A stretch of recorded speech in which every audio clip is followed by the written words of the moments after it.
What's up? So, I think today I want to talk about my wife, and because I had like a really good time with her this weekend, and she was telling me stories from her childhood, and I really like enjoyed listening to them. And it's like sometimes like, and we've been together for like 10 years, so like I'll forget why I think she's so special, and when she starts telling me these stories, it just reminds me. And so, so basically, I thought I was like poor when I was growing up, right? I mean, like, but I went to a private school, so I don't know why I have this idea in my head that we were like super poor. But I just remember my parents always being broke. We were like definitely the poor people of the private school, like us and like one other group, the non mockers or some shit like that. I remember they were pretty poor too. But I remember like we had like I had the same clothes for like from the first day of school on third grade. I wore the same shirt that day as I did when I was in the sixth grade. And so for little shit like that, I just considered myself poor. And the like I definitely felt like I didn't fit in. I was also homeschooled from fourth grade to sixth grade, and maybe it started in third grade. I don't remember if I finished third grade there or not. But I was homeschooled for like those 2 years or 3 years, and like in that time, I like got to do whatever I wanted. Really, it's at home, and my mom would be gone, and I could just kind of do whatever. I used to just run the bayou and like have fun. And I would shoot BB guns all day and light my action figures on fire and shoot my action figures and paint them, and I was just like having fun. And I had like with no fucking no like no rules, and it was awesome. And I feel like part of that is like what made me like an independent person, like because I never like when I went back to school. I was telling her when we were talking that like when I went back to school, I didn't really understand what was cool, and so like all the fucking kids would talk shit to me because my clothes weren't the right clothes. Or I remember like when I went back to school in sixth grade, I went to a private school for like about half a year, and the very first day I was there, the girls came over to me in one of my classes, and they were like, standing at my desk talking to me, and it was very mean girl type. It was very mean girl shit because like I remember like they were like surrounding me and I didn't stand up. I was just sitting there, and they're like, "You have sunglasses on your backpack." It was a sunglass case holder, and I don't know. I thought sunglasses are cool. I didn't fucking have a clue what was cool, man. And because my parents were like, they wouldn't let me watch The Simpsons. They wouldn't let me do anything that the other kids were doing. So the other kids would talk about these movies and these shows, and like I would just be like out the loop because like I didn't understand any of it. Like I wasn't allowed to watch fucking TV like that, and or like my dad would often go, "That's the fucking devil. Everything's got the fucking devil in it." He used to say that shit constantly, and so yeah, that was like my, like that was just like a glimpse of my childhood story. And but I always felt like the poor kids for sure at our church and our private school. And my parents were always cutting up credit cards. They were super in debt, and she was telling me that like one year her mom, one of the rich girls at her school, when she was like, she was homeschooled in high school, and so when she was a little bit younger, she went to school with all these other kids or whatever, and one of the girls had donated her wardrobe to like the Goodwill or whatever the fuck it was in their town, and my girlfriend's mom came home with like almost all of that girl's outfits, and so my girlfriend would wear the clothes to school, and she was just like so happy to be looking nice because they were like truly poor, like they were truly poor, and so like it's just like it reminded me why I love her the way I love her because like she just comes from fucking rubbish, and and she like is a hard worker. She shines. She's a good person, And I remember her telling me that like she would wear those clothes to school, and all the teachers would tell her she looked so cute in her outfits and stuff. And the fucking girl who donated all the outfits would be like, "Oh, I remember that outfit," and like she like caught on to it and like knew, and you know like, and I guess she accused my girlfriend of like buying the clothes from there. The girl was like, my girlfriend was like, or my wife was like, the my mom bought this shit for me. Like I don't know where it fucking came from, but the girl would like constantly say, "I remember that outfit," and like belittle her. And then she was telling me like, you know, like they didn't have, like they lived in Colorado like in an A-frame, and they didn't have, well, they had a heater apparently, but they never used it because they were like that fucking poor. And so they were always like, it was always firewood. And she was telling me like, and she didn't say anything bad about her father, like which I thought was really interesting. But she's like, I don't know, he wasn't very good at chopping wood or keeping the wood up to date, so they would have to go find like trees and shit like that. And so she would have to go into the woods by herself and like drag trees, you know, back to fucking, I don't know, I guess chop up or put on the fire and shit like that. But she was basically saying that she spent a lot of time really cold and like wrapped in blankets and pajamas and shit like that because they just had no heater.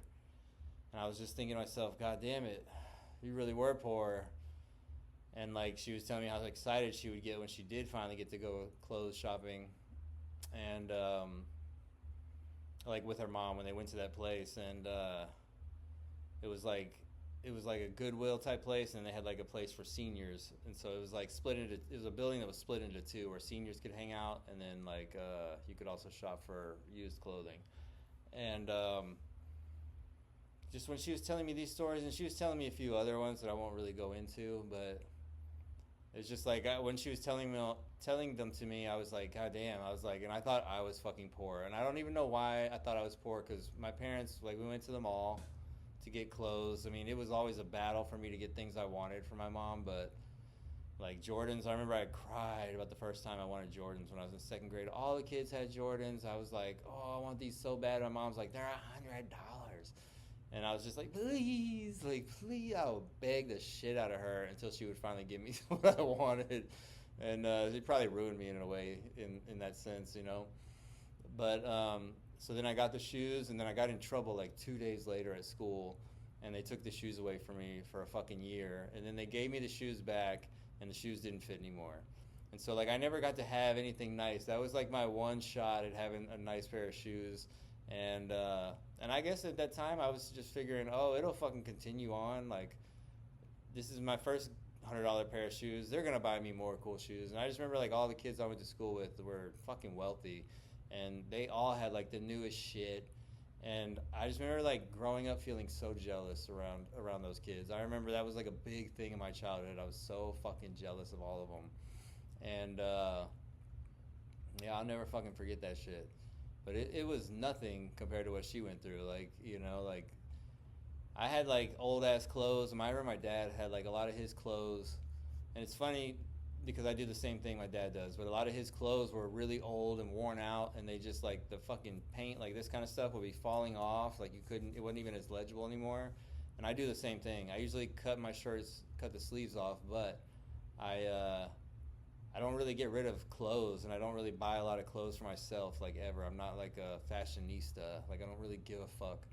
And it's funny because I think about myself getting out of my truck, and like my truck's like I had this big wrapped Suburban, right? And it's got like it's kind of jacked up. People call it a monster truck or whatever, and it's just a fun car. And I'm just like, damn, you know, you look at this car and you're like, damn, this car is expensive. But then when I get out of it, I'm just fucking dressed in like fucking old ass clothes and shit.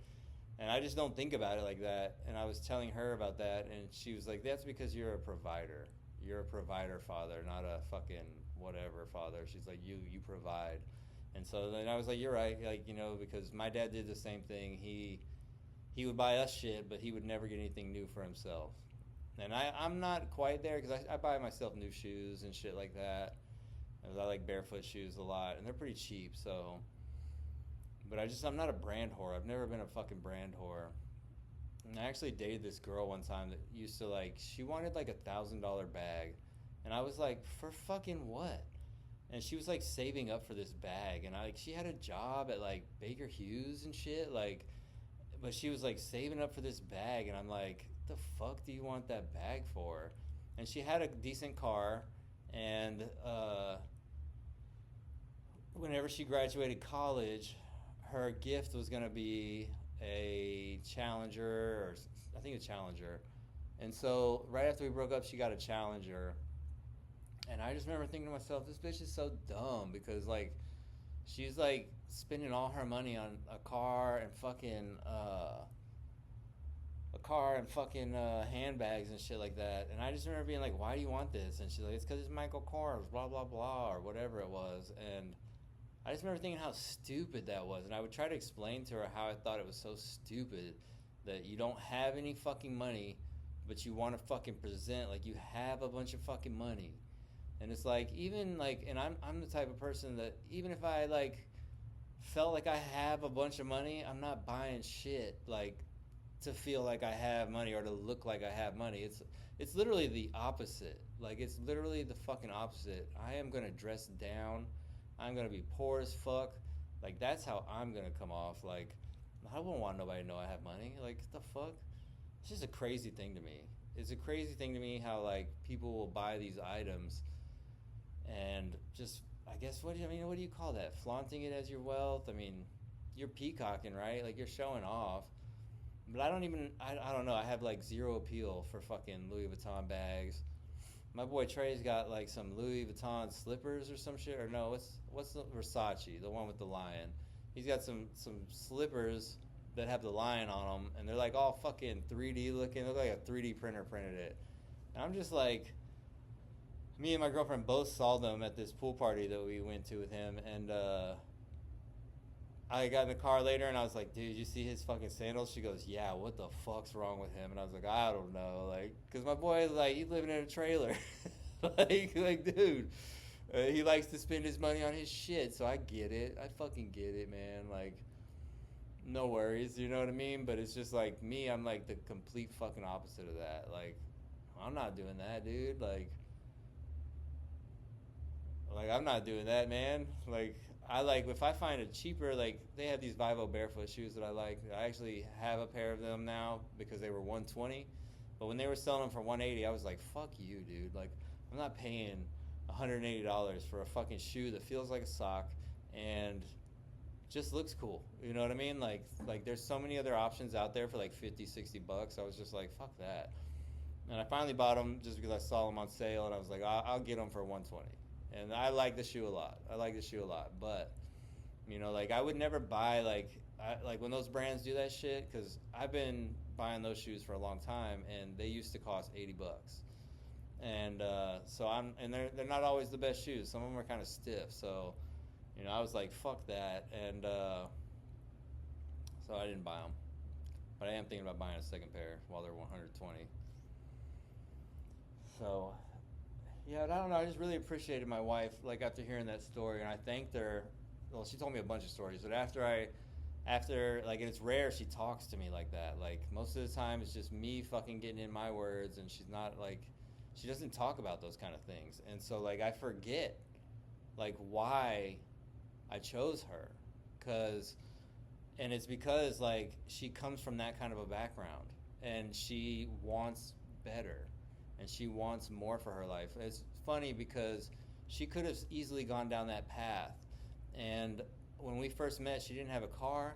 She didn't drive. She didn't do any of that shit. And I would go pick her up after work, but it would add on like another 30 minutes to my drive or 15 minutes to my drive. So like it would take me like an hour to get to her, then to get back to my house. And so I was just like exhausted from the driving. And like, so after like a couple months, I was like, she's like, are you gonna come pick me up tonight? Because I would pick her up almost every night. And I was like, no, I'm fucking tired. And so like I stopped seeing her as much just because I had to do all the driving all the time.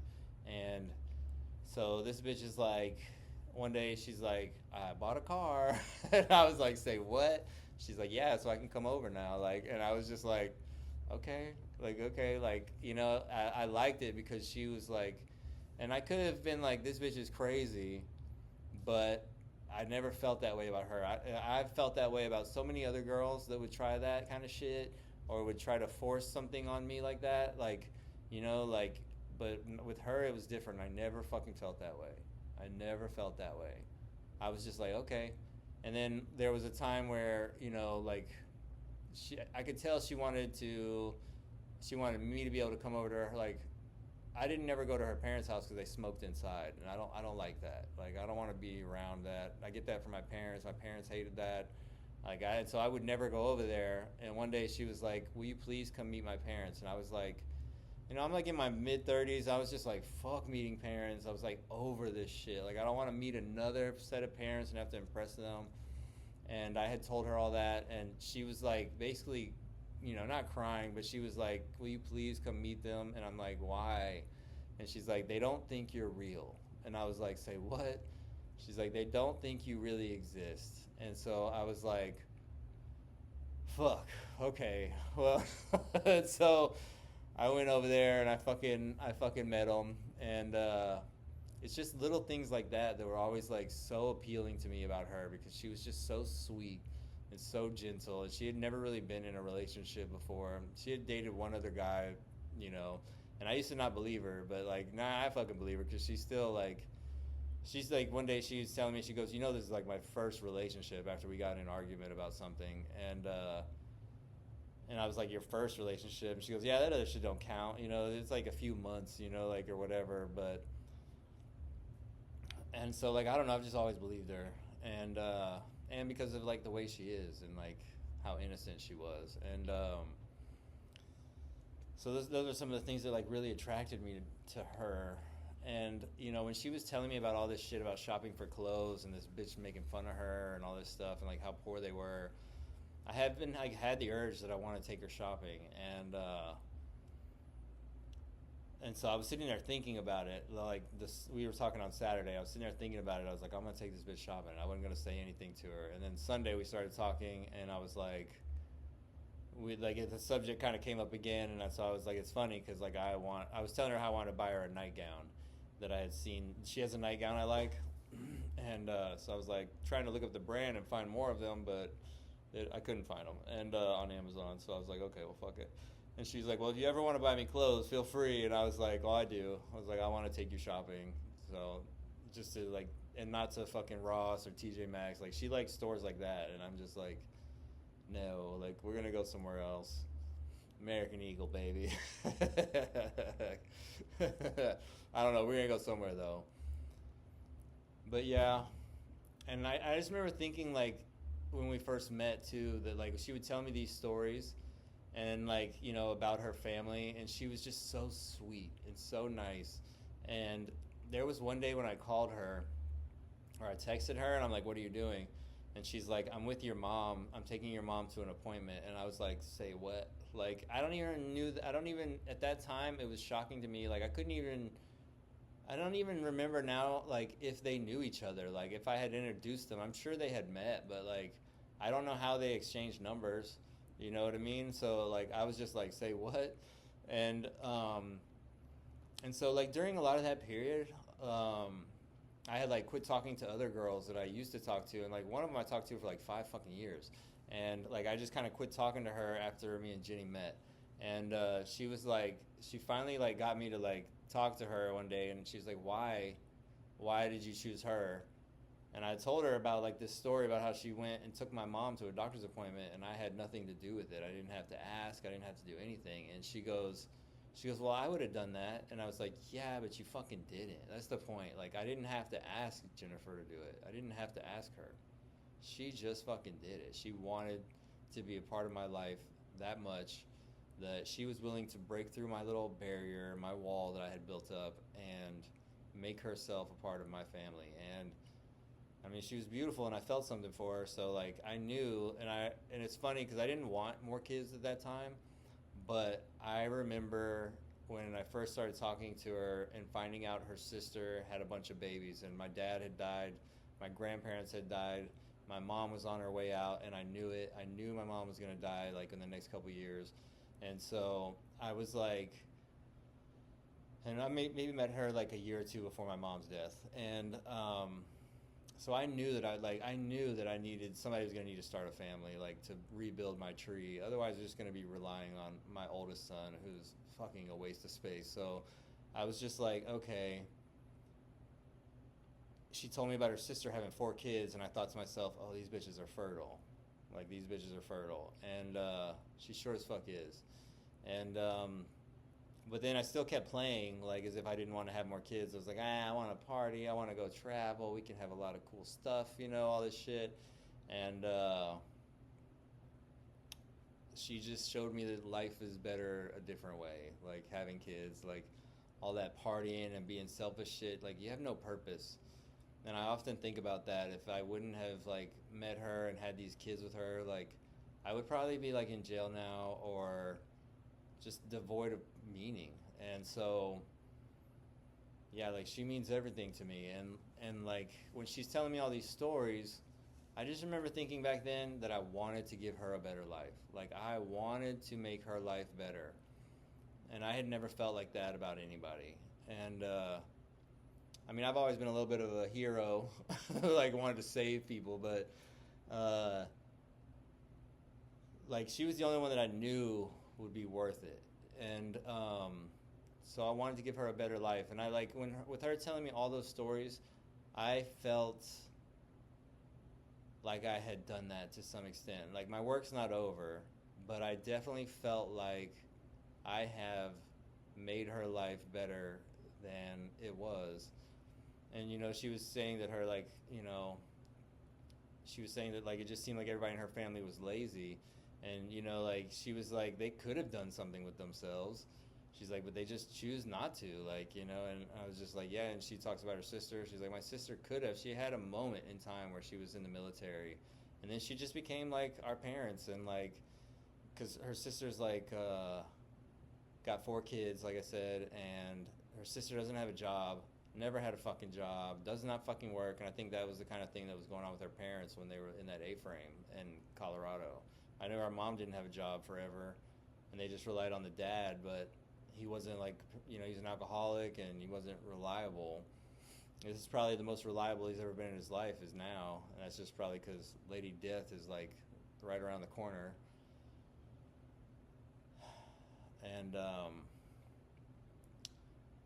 but I just remember thinking, like, when she's saying that, she's like, they could have done things, they just chose not to. And she, her she's like, her sister's the same fucking way. Like, all her kids are wearing, like, the same clothes year after year. She doesn't buy them shit.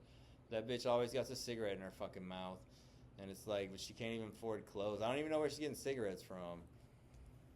And she's, like, lived with her parents for, like, fuck, I don't know. Like, and I hear about it, and I like her parents, because they're nice to me. And, like, they love me, and so I love them back. And I have to hear about her parents constantly putting up with this grown woman and her 4 kids living in their house. And it's like, holy shit. And, like, I try, like, like, and my girlfriend, like, teeters with it, right? Because, like, I'll say something nasty about them, and she'll be like, it's my sister type shit, Like, she didn't even have to say it. I just feel the vibe. And so, like, I don't really say too much, but it's just, like, it's a fucking mess. It's a fucking mess. And it's funny because her dad, since they all live with, her parents, her dad has been bitching about the AC, and they wouldn't leave it alone, so he put a little box over the AC. Well, then they kept getting to it with a butter knife. So then he's like, well, fuck you, and he just starts taking the AC to work every day. So they're, like, stuck in a house that's, like, 100 degrees every day. And these are all kids that are grown, like, all of them, like 20, 18, 17, 16, something like that. Like, so it's not like anybody feels bad for these little fucks. And, and they all kind of have the same tendencies. Like, we have one of the kids that comes over to our house every now and then, and he's a good kid for the most part, and she has a lot of hope in this one. But, like, I don't see the same thing, because I offered him to buy him some shoes if he picked up dog shit and if he helped me pull some weeds. And he's like, okay. And I was like, we'll do it tomorrow. He never brought it back up to me. He never said, hey, can we do this? And so, like, I just kind of looked at it like, this motherfucker's lazy too. And so, like, I don't have any hope in any of them, to be honest. In any of them. I used to apprentice the oldest girl, and it just didn't work out. I yelled at her one time, and everybody fucking flipped out on me. It was like, you can't be yelling at her and all this shit, and just retarded. So, yeah. So that family's like a mess. When we first met, she was like, they're like Shameless. They're like the show Shameless. And so, like, I, like, already had this, like, disposition where I did not want to fuck with any of them because they didn't seem like good people. But her mom's a fucking angel. I'd let her mom live with me. As much as she annoys the shit out of me with all her talking, I'd let her live with me. And her dad, no, I wouldn't let him live with me. But I love him too. He's he's definitely politically brainwashed, and that's fine because like most people are in this place. But it's like I will try to explain to him, and he's like, I've heard him repeat this back to other people, so it's like I know I'm getting in there a little bit, but they still got a stranglehold on him because I would tell him like, there's right wing propaganda too, and he's like, oh yeah, of course there is, and I was just like, it's just like as much as there's left wing propaganda, there's right wing propaganda, so you have to understand that like what you're seeing is like more than likely some propaganda. And especially on TikTok, especially on fucking TikTok. Like, that is the craziest app I've ever seen in my life because you'll just have somebody's face staring at you with a fuckload of words, and you're just supposed to, like, you're just sitting there staring at somebody's face while you're reading this fucking dumb shit, and then you're just like, fuck, that was pointless. Why did I even read this? It's so dumb. So, yeah, I don't know. But, he actually told me a story one time during this freeze we had here. We had a freeze where all the electricity got knocked out for like a week or two. It was pretty brutal. And I think the temperatures got down to like 19 degrees in Texas, and that's not fucking normal for us. And so I was just like, holy shit. And I'm over there with him, and I hadn't been stoned in like a week, but I ended up smoking a joint with him in the garage. And we were talking, and he's telling me about his best friend in Colorado and how like he's like, we would die for each other. That's what he said. He goes, we love each other so much we would fucking die for each other. And he goes, but politically we're on completely different areas. And I was like, that's what they want. I go, that's literally what they fucking want, man. I was like, you would die for him and he would die for you. They don't want you guys together. They don't want you guys together. I can't stand how people don't see the political divide, and like I fall for it too sometimes. Like I was like, I'm just for a good economy. So like, if the economy's doing good, I'm gonna be doing good because tattoos are first world shit. So if the economy's doing well, I'm gonna do well. So that's all I give a fuck about is cheap gas, cheap food, and economic growth. I don't give a fuck about any other social issues. I don't care about abortion. I don't give a fuck about weed. I don't give a fuck about anything. Like, I don't give a fuck about gays and like straights. I don't care. I don't care about your color. I don't give a fuck about any of that shit. But what I do care about is the economy. So like, I get behind anybody that's like ready to ramp up the economy. And like, my girlfriend was like telling me I was right wing the other day, and I'm like, I'm not fucking right wing. And she's like, yes you are. And I was like, I definitely like will lean more that direction sometimes. I was like, but I'm like, I don't think they're any good either. I was like, I like some of their values, but I don't fucking think they're any good either. Like, especially with all that Epstein shit, right? Like, bro, you dropped the fucking ball. So now either fucking release the Epstein shit or arrest Obama to make us happy. Like, I don't know which one, like, but just pick one and do it. Or wipe out the cartels. You got to do something big, though. Like, you got to do something big because they lost me with that Epstein shit, for sure. Like, you ran on this. You ran on this, and you ran on cutting the government spending, and you ran on everything, and now you're just like everybody fucking else. And, and he did a good job of not seeming like everybody else. I guess it's because he's so different talking shit and all that stuff, so I get it. And I get why people hate him too. But like that, and like I have to explain to her, I'm like, no, they lost me with that Epstein shit, But I do hope he makes a good economy. Like, I do give a fuck about tariffs. I like all that shit. I want America to do well, and I want to be number one. Like, I'm not one of these people that want the rest of the world to be number one. Nope. I want to be number one. So, well, that's my tattoo appointment blowing me up right now. So, I'm going to go do this. And I hope, somebody got something out of this. It's probably just going to be my girlfriend. But she don't watch this shit either, I'm sure. My wife, she don't watch this shit. But I love you, baby.